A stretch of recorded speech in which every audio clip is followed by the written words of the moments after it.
Waste Bengal TGT PGT exam series के एक और नए वीडियो में आप सभी का स्वागत है।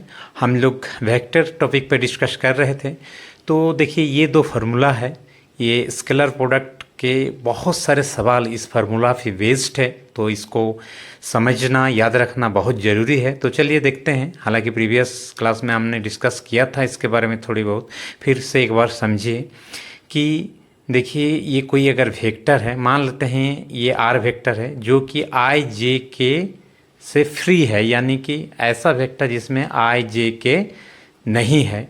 तो ऐसा वेक्टर का मैग्नीट्यूड निकालना हो तो हम लोग करते हैं रूट अंडर वेक्टर का डॉट प्रोडक्ट, यानी root under R dot R, same vector का डॉट प्रोडक्ट लेते हैं।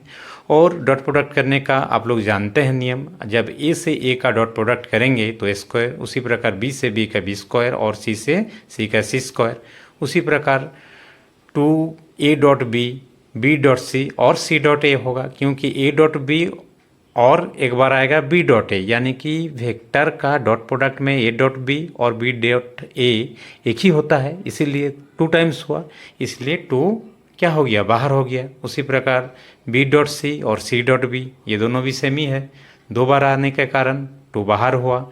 और उसी प्रकार सी डॉट ए और ए डॉट सी भी सेम ही है,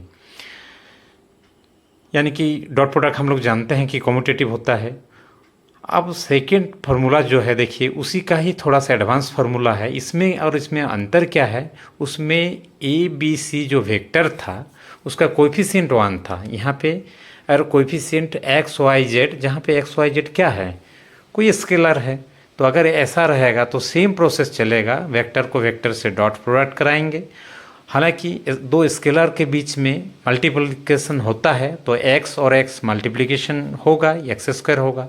और दो वेक्टर के बीच में मल्टीप्लिकेशन नहीं होता है, या तो डॉट प्रोडक्ट होता है या तो क्रॉस प्रोडक्ट। तो यहाँ पे डॉट प्रोडक्ट की बात चल रही है तो ए डॉट ए स्क्वायर होगा। तो बस बाकी सेम वैसा ही एज इट इज़ फार्मूला 1 की तरह हम लोग करते चले जाएंगे।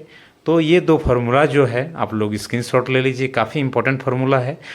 मेरे आने वाले वीडियो में बहुत सारा सवाल इस पे बनेंगे ताकि आप लोग को समझ में आएगा क्लियर। तो ये दो फार्मूला को आप लोग अच्छा से याद रख लीजिए, इस पे बहुत ज़्यादा इम्पोर्टेंट सवाल बनता है एग्ज़ाम पॉइंट ऑफ व्यू से भी। तो मैं बहुत सारा सवाल इस पे कराऊंगा और भी डिफरेंट टाइप का सवाल मेरा आने वाला वीडियो में आप लोग को देखने को मिलेगा। चैनल को सब्सक्राइब कर